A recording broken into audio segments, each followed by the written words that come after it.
Income Tax 2020, Schedule C, Depreciation. Come in, relax with Income Tax 2020. Schedule C, Depreciation. When thinking about depreciation expense, we're thinking about the Schedule C sole proprietorship, which is basically at the top line of our income tax equation. Remembering, however, that it's going to be reported on a separate schedule, that being a Schedule C, the Schedule C having both income and expenses, the depreciation expense being, in essence, part of the expense category, decreasing what would be kind of like the net income on the Schedule C related to the business, which would then flow into the top line of our income tax formula, which would then be reduced by the above the line and below the line deductions to get to the taxable income. Note that depreciation and the concept of capitalizing the asset and then depreciating over its useful life with regards to the tax code and the regulations in the tax code is a large topic, and it could be a whole course in and of itself. So we're going to go through an overview of it here and go through the practical components of what the depreciation is. We might have another course that dives deeper into depreciation. When we think about depreciation with regards to a Schedule C, some of the things to be most concerned about is it going to be business property or is it personal type of property? Obviously, with regards to the Schedule C, we're talking about property that would be business property. Then we need to think about, should it be something that should be depreciated or not? In other words, do we have to basically capitalize it as an asset and then allocate the cost in the form of depreciation? Or can we simply expense it at the time it is consumed? We also need to be considering whether or not there's any overlap for the property being used for both business and personal usage. The main example there being an automobile, which we talked about in a prior presentation, which we have different options for with regards to a mileage method or taking the direct costs, which could include the depreciation. Once we have the depreciation, or once we have the depreciable property, then we need to consider how many years we're going to depreciate it over or what method we're going to use, which is fairly rigidly decided by the tax code. So if you study generally accepted accounting principles, you might say, well, we could use a straight line, we could use double declining balance, we have to determine the useful life of the asset, possibly the salvage value. With the tax code, you do have some options, but it's more strict in terms of this is the type of property that it is. It falls into basically this category, and then you have an option between these types of depreciation methods. Typically, the depreciation used will be some type of form or an alteration of a double declining method, half-year convention type of method, which is a MACRS method that we will take a look at.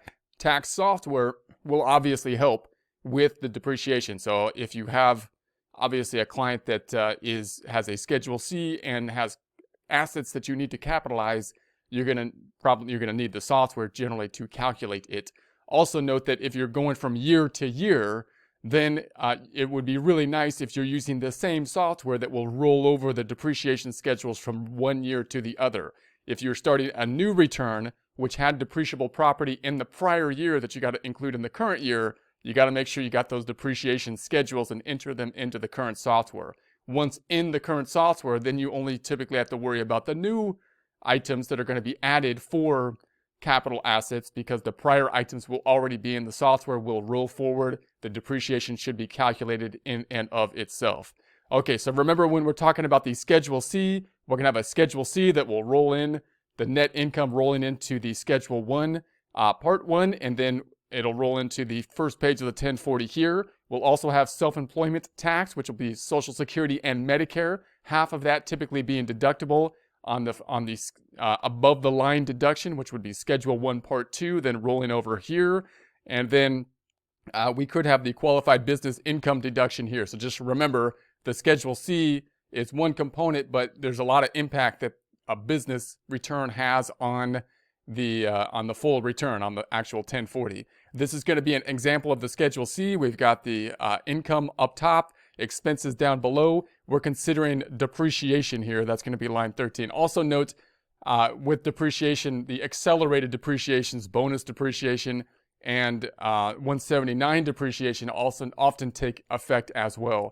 And the effect of these kind of depreciation methods are typically that you get more of, if not all, of the depreciation in the year of purchase. So note, they kind of defeat the purpose of depreciation, just so you can, what the purpose of depreciation is from an accounting standpoint would be that you purchase the property and you should be allocating the cost over the useful life of the property, because that's how you'll have an accurate income statement to be comparing from year to year. When it comes to the tax code, they are often going to hyper accelerate the beginning year's depreciation with things like bonus depreciation of 179, and that's a code that could add depreciation in the first period. And the reason they do that is because it could stimulate the economy. So the idea then being, we're not here to try to make it right so you have a comparable financial statements to make decisions on from year to year. We're trying to stimulate the economy, and if we allow people to deduct the entire cost of capital assets in the year of purchase, they're more likely to invest in that year so they can take the deduction. So that's why really what happens now at this point, you kind of end up putting things on as depreciable assets because you're required to, but then you get to basically expense the entire thing oftentimes due to the 179 deduction and the bonus depreciation. So it seems kind of like a tedious task to just basically expense the whole thing. But, you know, that's the way it is. That's going to be the general concept that we have. So we'll talk more about that shortly. Note that a lot of this information is coming from the tax guide for small businesses. And note that although the Schedule C is out for 2020, the tax guide is still the 2019. Also, publication 946 is still out for 2019. We've made adjustments where we believe applicable, but some of the information is based on the 2019 information. And then we have the 2020 IR 2020-216, which some of the information is based on that. Obviously, if you have any questions, you might want to go to some of these resources, including the tax guide for small business and publication 946. Once it's going to be updated, they all should be updated shortly for 2020. We might provide links to those, but you can just find them on the IRS website at irs.gov. Depreciation. If property you acquire to use in your business is expected to last more than 1 year, you generally cannot deduct the entire cost of a business expense in the year you acquire it. You must spread the cost over more than one tax year and deduct part of it each year on Schedule C. This method of deducting the cost of business property is called depreciation. You can see publication 946 for more information. That's going to be the general concept. And this is an accrual type of concept. So an accrual type of concept, and accrual concepts are typically there not simply for tax code purposes, but for comparing financial statements like the income statement from year to year. So if I purchased a large piece of equipment for $100,000 and I'm going to use it for 10 years and I expensed it all in year one, then year one would look bad compared to year two because year two got the benefit of that cost and it didn't have any of the expenses related to it. So the idea from an accrual standpoint is that, well, we should be applying the cost over the useful life so that we can have a comparative financial statements, comparative income statements from year to year. The same concept applies over to the tax code, but again, so that's the general rule. If you have some kind of cost, like equipment that you're purchasing, that's going to have a benefit not just for this year, but for future years, you should allocate the cost over future years. That's an accrual concept, and we have to do that for the tax code. However, remember, the tax code is more likely to try to accommodate other goals, such as stimulating the economy.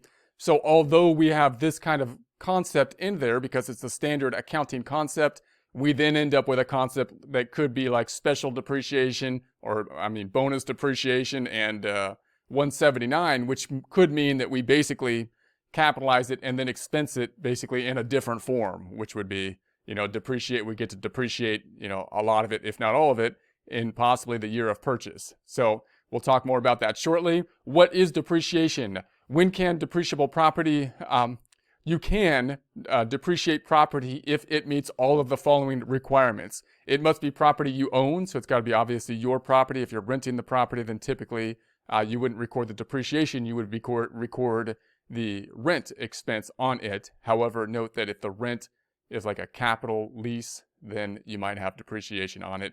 And so you can look, you got to determine whether in substance it's a purchase or not. So it must be used in business or held to produce income. You never can depreciate inventory because it's not held for use in your business. So inventory, remember, is going to be expensed when you sell it in the form of cost of goods sold. So the same kind of thing could be income, could be inventory to one company and could be a depreciable asset to another. So if I, for example, sell forklifts and I purchase and sell forklifts, and the forklift is going to be inventory to that company. But if I use the forklift in my business, not to sell, but to move things, then it would be a depreciable thing, and we would record depreciation related to it. So it must have a useful life that extends substantially beyond the year it is placed in service. So that's going to be the general rule. Is it going to be something benefiting the company in future years? Then we should allocate the cost to the years of benefit. It must have a determinable useful life, which means that it must be something that wears out, decays, gets used up, becomes obsolete, or loses its value from natural causes. You never can depreciate the cost of land because land does not wear out, become obsolete, or get used up. So typically, if we're talking about something that's going to depreciate, most things will deteriorate in time. Even a building will deteriorate in time unless we, of course, keep it up, but that costs money to keep it up and whatnot. And then if we have equipment, of course, that will depreciate over time as well. Land does not in human lifetimes at least, unless something funny happens, right? So we don't depreciate the land because it doesn't typically go down in value just because of natural wear and tear causes. It must not be accepted property. This includes property placed in service and disposed of in the same year. So that would be an unusual circumstance. You purchase the equipment and sell it in the current year, then it wasn't really used for multiple years. So repairs, in general, you do not depreciate the cost of repairs or maintenance if they do not improve the property. Instead, you deduct on Schedule C or Schedule CEZ. Improvements are amounts paid for betterments to your property, restorations of your property, or work that adapts your property to new or different use. In other words, normal repairs, we would just expense. So if you have our forklift again and we just do normal repairs on it, then we will typically simply expense it. But if we do improvements, and there's always kind of a question as to whether something is improvements or not, there could be when you do substantial improvements, then you may have to put it on the books and depreciate it. Now notice that most of the time you would rather, for tax purposes, expense it in the current year. So if you talk about like repairs to a building or something like that, there's often an incentive to record it as a repair rather than an improvement for taxes, because then you'd get to write off the cost in the time that you paid for it. If it's going to be an improvement, then you may have to then depreciate it over a longer period of time. So just be aware of that kind of incentive that you have. But for the most part, it's usually going to be fairly straightforward. If you have a forklift, normal maintenance, going to be repairs. If you convert the forklift into a race car or something like that, well, then you've changed what its purpose is, and you might have to then capitalize it and depreciate at that point. Depreciation method. The method for depreciating most business and investment property placed in service after 1986 is called the Modified Accelerated Cost Recovery System, or MACRS, M-A-C-R-S. MACRS is discussed in detail in publication 946. Now, obviously, the tax software will help you to apply both the depreciation method of MACRS and any kind of application of accelerated depreciations under, say, bonus depreciation or 179, Section 179 deductions. But the MACRS method is basically a double declining method. So if you learned accounting methods, it's not a straight line method which would depreciate evenly over the life. It's a double declining method, which is a kind of accelerated method, which means that you would depreciate more in the first year than in following years. But it also has a half-year convention for the most part. There's an exception to it, but that basically means that whenever you purchase the equipment, they assume that it was purchased in the middle of the year. So even though it's a double declining method and accelerated method, the first year is kind of equivalent almost to straight line, because you're taking double declining, but you're taking half of it, assuming you purchased it in the middle of the year, which can be a little bit confusing. But basically, double declining balance method, and you're using a half-year convention, assuming the purchase happened in the middle of the year. General rule, there are exceptions. Okay, and then there's 100% bonus depreciation.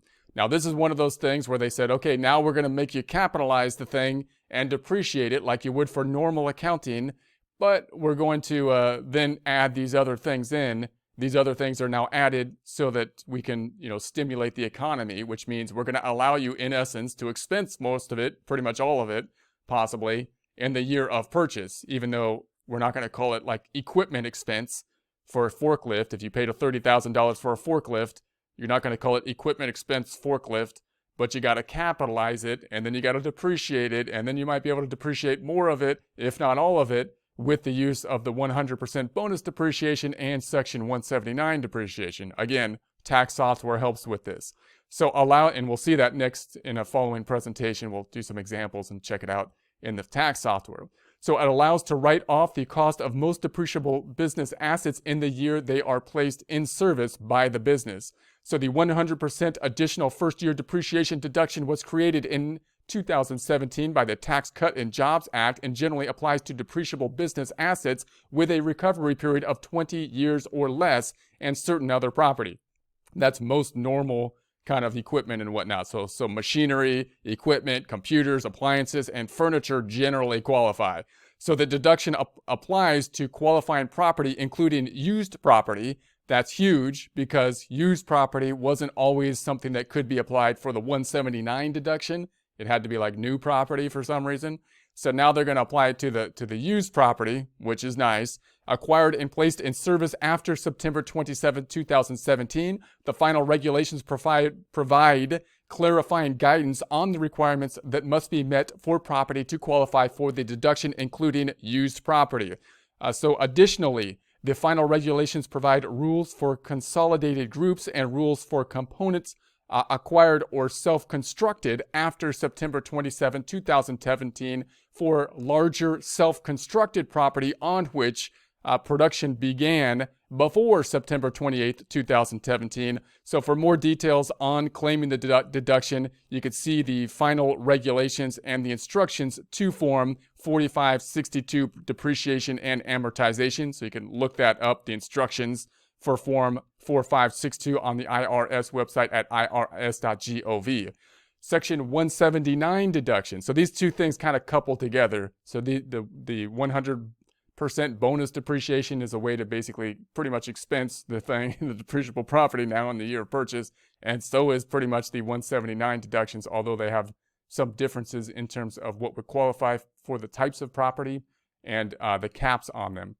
So you can elect to deduct a limited amount of cost of certain depreciable property in the year you place the property in service. This deduction is known as the Section 179 deduction. The maximum amount you can elect to deduct during 2020 generally is $1,040,000. Higher limits may apply to certain property. Listed property. You must allow special rules and record-keeping requirements when depreciating listed property. Listed property includes any of the following. Most passenger automobiles. So remember, the IRS is basically skeptical of automobiles to some degree because they've kind of been taken advantage of in the past, because you would think you get luxury automobiles there, and that might be, a little excessive for, business use and being deducted on them. So you could have special rules that would apply to automobiles. Also, you could have personal and business use with regards to the automobiles. So we got to understand how to deduct them. We talked about them in a little bit in a prior presentation using either the mileage method or the direct write-off method, or actually the actual expense method. Most other property used for transportation, so transportation property, any property of a type generally used for entertainment, recreation, or amusement. So, obviously, again, the IRS is somewhat skeptical of things that look fun, that are being deducted. And that, some people have fun businesses, so it might be a legitimate deductions. But again, you got to be careful with any property of a type generally used for entertainment, recreation, and amusement. It has to, of course, have a business purpose. So you can look up more information if that's of concern for the listed property, for the rules there on the IRS website, irs.gov. Form 4562, use Form 4562, Depreciation and Amortization if you are claiming any of the following. Depreciation on property placed in service during the current year. Section 179 deduction, depreciation on any listed property regardless of when it was placed in service.